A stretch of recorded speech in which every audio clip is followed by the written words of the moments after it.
Old city के बीबी का आलम की तैयारियां उरूज पर। सीपीवीसी सज्जनार की हाजिरी। श्रीदेवी हाथी की ट्रायल वॉक का आगाज। मुहर्रम उल हरम के सिलसिले में हैदराबाद के कदीम इलाके दबीरपुरा और दारुशिफा में वाक़ तारीखी बीबी का आलम में आज खुसूसी सरगर्मियां देखने में आई। Hyderabad city police commissioner VC Sajjanar ने हफ्ते के रोज़ बीबी का आलम का दौरा किया, जहां इन्होंने धट्टी पेश की और अमन, भाईचारा और सिटी की खुशहाली के लिए खुसूसी दुआएं की।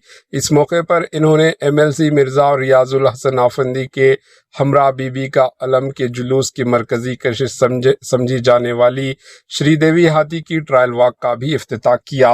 बादशाह पुलिस कमिश्नर वीसी सज्जनार ने आला अफसरान के साथ मिलकर जुलूस के रास्तों और सिक्योरिटी इंतजामात का तफसीली जायजा लिया। इन्होंने जुलूस के मुंतज़मीन से मुलाकात करते हुए अवामी सलामती के लिए पुलिस के साथ मुकम्मल ताउन करने की अपील की। पुलिस हुकाम के मुताबिक मुहर्रम के दौरान शहर हैदराबाद भर में सख्त हिफाजती इंतजामात किए जा रहे हैं ताकि तमाम मजहबी प्रोग्राम पुरअमन माहौल में मुनक्किद हो सकें। Bureau report, AHN news.